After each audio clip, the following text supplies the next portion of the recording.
Contrario al contenido que se sube en este canal, donde comparto historias de mi propia autoría, la siguiente historia fue escrita por Saturdead, conocido por sus girasoles azules. Hace un tiempo atrás creé una lista de reproducción con todas las historias en español de este autor que pude encontrar. Algunas son de canales muy grandes cuyos videos alcanzan decenas de miles de visitas. Otras son de canales tan pequeños que los videos apenas llegan a 20 visualizaciones. Hoy, con el permiso por escrito del propio Saturdead en persona, voy a estar subiendo las historias de su autoría que todavía no fueron traducidas al español con el objetivo de ir completando dicha lista de reproducción. Muchas gracias a Saturdead por su permiso y que disfruten la historia. El carpintero imitador, por Saturdead.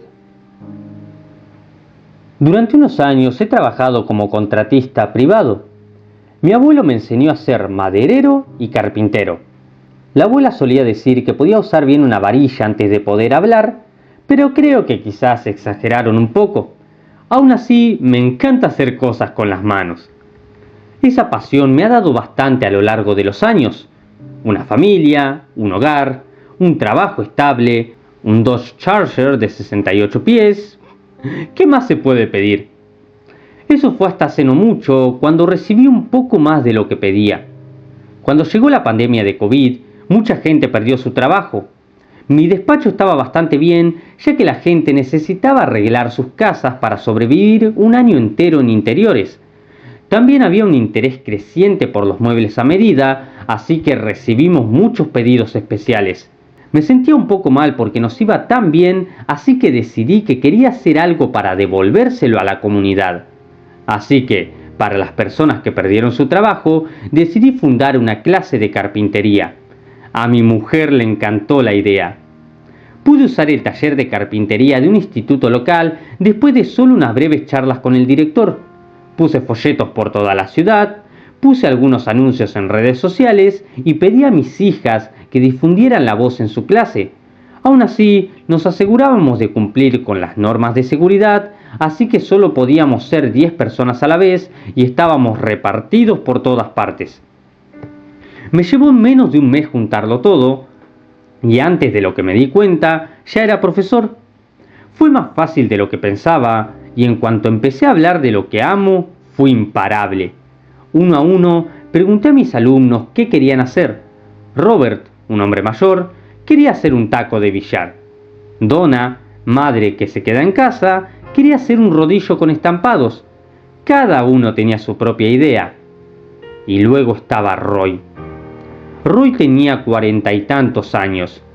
Era delgado, cojeaba ligeramente y tenía una cara que gritaba que le habían dado puñetazos demasiadas veces. Tenía una voz sorprendentemente grave, arrastrando la R. Pelo negro, como un cuervo mojado. ¿Y qué quieres preparar, Roy?, le pregunté. ¿Alguna idea? ¿Qué quieres?, preguntó él. Yo haría un... Me sorprendió, pero lo pensé. Intenté encontrar algo que un tipo como Roy pudiera aprovechar. Pensé en un bate de béisbol o algo deportivo, pero no parecía ese tipo de persona, así que lo improvisé. ¿Un calzador?, dije. ¿Qué te parece? Quizás, asintió, un zapaterro. ¿O quizás un estante de especias?, continué, sopesando su reacción. Ya sabes, algo bonito, algo que combine con tu cocina. Entonces haré un estante de especias, dijo Roy, arrastrando la R. Así empezó nuestra primera clase. Revisé las herramientas y todos podían llevar sus materiales al taller para hacer su proyecto. También podían hacerlas en casas y venir para recibir comentarios, ya que todo era muy informal y de materia libre. La mayoría estaban entusiasmados y tuve algunas charlas sobre qué herramientas usar, qué buscar e incluso qué canales buscar online. Empezamos a hacer planes paso a paso para terminar nuestros proyectos a tiempo para la quinta y última sesión. Durante todo ese tiempo, Roy no hizo nada. No hizo ningún plan, no hizo ningún boceto, nunca hacía preguntas, simplemente se quedó ahí, asintiendo con la cabeza y arrastrando las cerres. Claro, iba a ser un estante de especias, dijo, pero no tenía nada que mostrar. Pasaron 5 sesiones y todos los alumnos tenían algo que presentar. Robert terminó su taco de billar y Donna hizo un increíble patrón de estrellas para su rodillo. Roy, en cambio, no tenía nada. ¿No habías terminado tu proyecto?, pregunté. Sí, simplemente no lo he traído. Otra vez esa R arrastrada. Me hizo estremecer, y no de la buena manera. «Nos encantaría verla», dijo Robert. «Está bien si no es perfecto». «Pero lo es», asintió Roy. «Es perfecto». Tiró la R en perfecto un poco más de lo normal. Robert estaba claramente incómodo. Cuando mi primer grupo de estudiantes terminó, la siguiente promoción se apuntó. Esta vez eran muchos jóvenes, la mayoría menores de 18 años, y, para mi sorpresa, un estudiante reingresado, Roy. Mientras chicos como Julian y Greg querían hacer un tablero de ajedrez y una estantería de pared, Roy no quería hacer nada. En cambio, simplemente me lo volvió a pedir. «¿Qué quieres preparar?». Esta vez dije una escalera, una herramienta, algo práctico, y Roy estuvo de acuerdo. Pasaron las semanas, una tras otra, y ocurrió lo mismo. Roy seguía apareciendo con las manos vacías, mientras los demás estudiantes solo lo miraban raro. Greg hizo su estantería de roble macizo, y Julian su tablero de ajedrez de abedul. Roy, en cambio, simplemente escuchaba mis instrucciones y tomaba notas. Realmente parecía que quería hacer algo, pero nunca lo hizo. Cuando empecé mi tercera promoción de estudiantes, Roy apareció por tercera vez. De nuevo preguntó: «¿Qué quieres preparar?». Para ese momento ya estaba frustrado. «Haría un cobertizo de herramientas, Roy», dije, «para meter todos mis otros proyectos». Se iluminó con una sonrisa y asintió. Bien podría yo haber dicho una nave espacial, que él habría estado de acuerdo. Los demás estudiantes notaron que algo pasaba y 2 de ellos no vinieron a la segunda sesión. 2 más se retiraron antes de la tercera. Al final de la última sesión solo quedábamos Roy, 3 personas y yo, que no teníamos nada que mostrar. Estaban deseando irse y a mí no me apetecía detenerlos. Por fin, solo quedamos Roy y yo mientras recogía mis cosas. Mientras guardaba las hojas de inscripción, se sentó frente a mí con una gran sonrisa en la cara. «Lo terminé», dijo. «¿Terminado qué?». «El cobertizo de herramientas». «¡Claro!», dije. «¿Ahí es donde guardas el estante y la escalera de especias?». «Sí». Me reí, pero él no. Esperé a que me dijera que era una broma, pero hablaba en serio. Se quedó en silencio, observándome. «¿Hablas en serio?», entendí. «¿De verdad lo has conseguido? ¿De verdad?». «Sí», asintió. «¿Quieres ir a ver?». «No lo creo, Roy», dije, sin ánimos de ofender, pero no estoy seguro de que vivamos tan cerca». «De acuerdo», dijo. Tan casualmente como cogiendo un paquete de chicles, de repente me apuntó con una pistola. «Quiero que lo veas. Necesito retroalimentación». Es una sensación extraña, sentirse amenazado tan casualmente. Al principio no te das cuenta del peligro.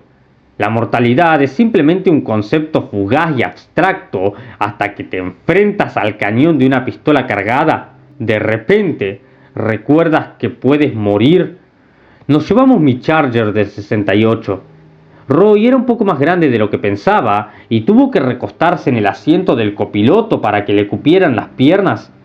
Incluso sin apuntarme con el arma, casi podía sentirla, como un calor irradiando hacia mí. Roy parecía bastante tranquilo con todo el asunto, pero mi mente iba a 1000 por hora. ¿Qué se suponía que debía hacer? ¿Chocar el coche contra un árbol? No podía decidirme y antes de darme cuenta llevábamos más de una hora en la carretera. Roy señaló una salida y me dijo que siguiera un camino de tierra. Sentía mi celular vibrar como loco. Mi familia empezaba a preocuparse. Todavía no me había pedido que lo apagara. ¿Quizás podrían rastrearlo? ¿Tendría acaso alguna forma de salir de esto después de todo? La carretera parecía ir cada vez más abajo. Tuve que gatear a un ritmo lento solo para evitar la suspensión del coche. Tras unos 20 minutos había más raíces y rocas que carretera real. El teléfono dejó de vibrar. Entendí que estábamos fuera del radar. Aparqué el coche y salí por indicación de Roy. Con una pequeña linterna me mostró el camino a seguir. Estábamos en pleno bosque, pero apenas podía ir un solo pájaro, como mucho unos cuantos carboneros. Mi hermana me consigue los materiales. Es muy ingeniosa. Cada R arrastrada parecía estar a punto de convertirse en un gruñido. Miré detrás de mí solo para ver el arma apuntándome directamente. «Ojos al frente», dijo. «Quiero tu primera impresión honesta». Juraría que tenía los ojos rojos. Al principio no me fijé en el claro del bosque. Había un extraño olor metálico en el aire, lo bastante fuerte como para que lo saboreara. Aún así, no había pájaros ni insectos, solo una brisa que barría los árboles. «Ahí», dijo Roy, «mi cobertizo de herramientas». La linterna cayó sobre algo. No se parecía en nada a un cobertizo de herramientas. En muchos sentidos, no se parecía a nada que hubiera visto antes. Algo empezó a hervir dentro de mí. ¿Eso no es madera? No, dijo Roy. No lo es. Tuve que apartar la mirada, pero sentí que el arma me empujaba hacia adelante. ¡Mira! Miré. Huesos, tendones, músculo y cartílago. Un gran cuadrado grotesco y hueco. Cada detalle era una pesadilla en sí misma. La piel que cubría la puerta fue la gota que colmó el vaso para mí y caí de rodillas, cubriéndome la cara con las manos. De nuevo, el frío acero de un arma me empujó. Necesito que mires 2 cosas más. Dios mío, el estante de especias, la escalera. Entrar en ese cobertizo de herramientas fue como entrar en el infierno. La mayoría de los materiales estaban secos y no había ni un solo insecto cerca. Con nada más que la linterna de Roy, solo pude ver destellos rápidos del interior. Intenté apartar la mirada, pero la presencia de esa pistola fue suficiente para forzar mis ojos hacia adelante. «Ahí, el estante de especias», dijo. Por favor, yo vi filas de dedos huesudos, dispuestos como si sostuvieran copas, fémures dispuestos como una escalera. Parpadeé y me giré para suplicar por mi cordura. Roy ya no era el mismo. Era al menos un pie más alto y su pelo había crecido. Sonrió con anticipación, sus ojos reflejando un claro tono rojo. Pequeños fragmentos blancos sobresalían de su línea del cabello como plumas de alfiler de pájaro o uñas afiladas. Incluso sus dedos parecían más largos. «Eres inútil», gruñó, rodando la lengua. «Esto fue un error». Tenía que pensar en algo. Di algo, cualquier cosa. «El calzador», jadeé. «¿Qué calzador?» «El primer día», le recordé. «Dije un calzador o un estante de especias. ¿Acaso alguna vez hiciste el calzador de zapatos?» «¿Podría? Entonces muéstrame». En un instante me agarró del brazo, me empujó al suelo y puso su rodilla en mi espalda.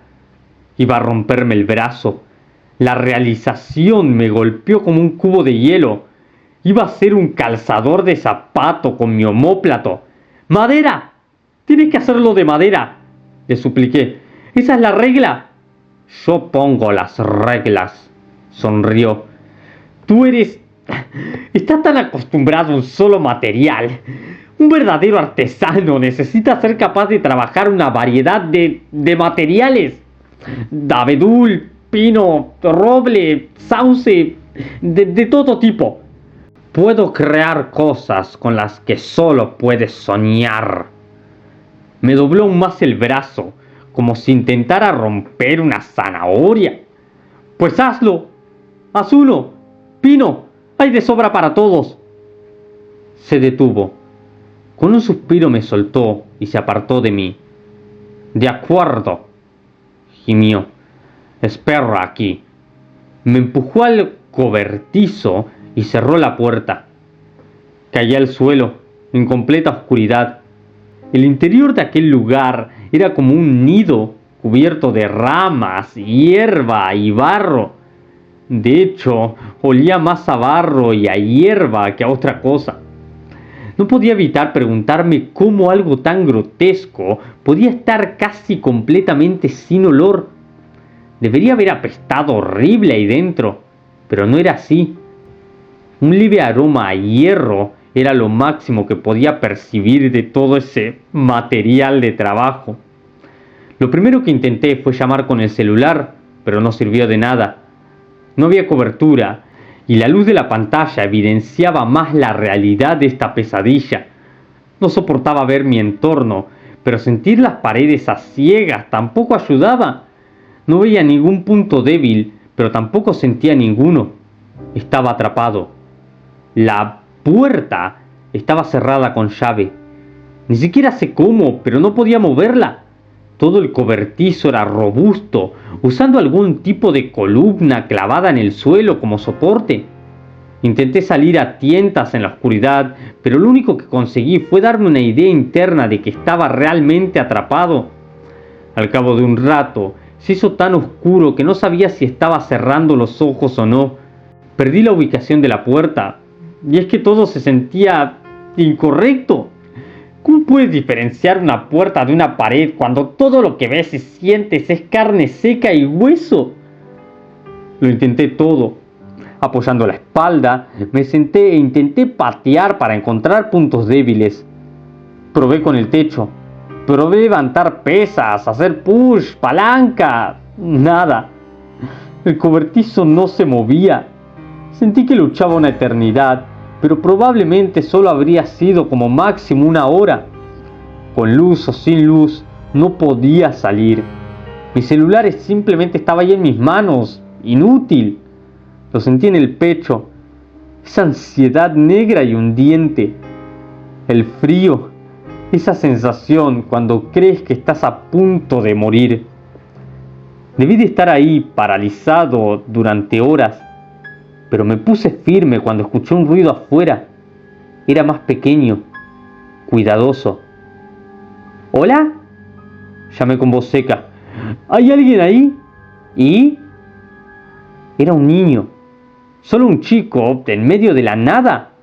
Y todo lo que tenía para decir era ¿y? Aparté la confusión, sintiendo en ese momento cómo se encendía una chispa de esperanza. ¡Hey, chico! Sonreí. ¿Estás ahí fuera? ¿Puedes abrir la puerta? Y luego me detuve a pensar, ¿qué demonios era esto? Y entonces podemos irnos. ¿Quieres helado? ¿Podemos conseguirlo? Nosotros podemos conseguir lo que quieras. ¿Pizza? ¿Y tú?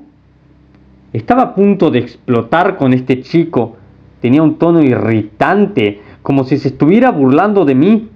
Entonces, de repente, la puerta se abrió. Tenía el mismo pelo oscuro que Roy, pero no tenía más de 10 o 13 años. Los mismos ojos rojos, la misma tez pálida. Arrastraba una especie de bolsa de basura azul de plástico. ¿Y luego? Preguntó de nuevo. No, no sé qué quieres. ¿Qué? Y miré a mi alrededor. La costa estaba despejada. No podía dejarlo ahí. Intenté tomarlo, pero se echó hacia atrás, negó con la cabeza y se apartó. Y entonces, dijo, y luego, tenemos que irnos, susurré. ¡Vamos! Y luego, dijo con naturalidad, entró en el cobertizo y cerró la puerta. Yo simplemente empecé a correr. Mi coche no estaba lejos y fui mucho más rápido en la vuelta que cuando fui allí. Las llaves seguían en el contacto. El Charger parecía tan ansioso por sacarme de ese bosque como yo había estado ansioso saliendo de ese cobertizo.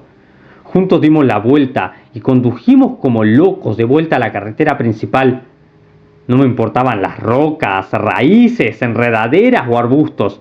Tenía que irme y tenía que irme ya.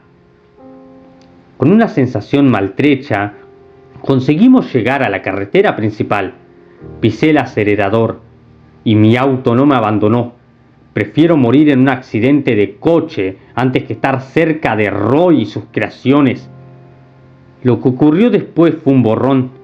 Me paró una patrulla de carretera que notó que estaba en shock. Di una declaración sobre un secuestro. Intentar explicar lo que había visto solo hizo que el oficial negara con la cabeza. Quizá no me creyó, o quizás ya lo había oído antes. De cualquier manera, tomó muy pocas notas. Apenas pronunció mi nombre. Desde entonces he cerrado esa clase y me están tratando por un trastorno de estrés. Me dan calambres estomacales y tengo que dormir con las luces encendidas. Tengo que ver con mis propios ojos que he salido de ese infierno. Cuando desaparece la luz, ya no me siento seguro. Pronto iré a ver a una terapeuta por esto, ya que he recibido algunas recomendaciones. No estoy muy seguro de que me guste la terapia de sobreexposición, pero espero que funcione. No he oído nada acerca de que se haya hecho una investigación sobre lo que me pasó, pero no ha habido informes de asesinatos cerca tampoco. No hasta el punto de poder construir un cobertizo con los restos, o un estante de especias, o una escalera. Donde quiera que Roy consiguiera sus materiales, debía de ser de otro sitio. Quizás ese niño lo sabía. Pienso mucho en él. Tengo la sensación de que no estaba ahí para rescatarme, sino para guardar esa bolsa de plástico suya. Aunque he perdido todo contacto con él, sé que Roy sigue ahí afuera. De eso estoy seguro. Después de todo, me envió un zapato por correo hace unas semanas. Al menos esa maldita cosa estaba hecha de pino macizo.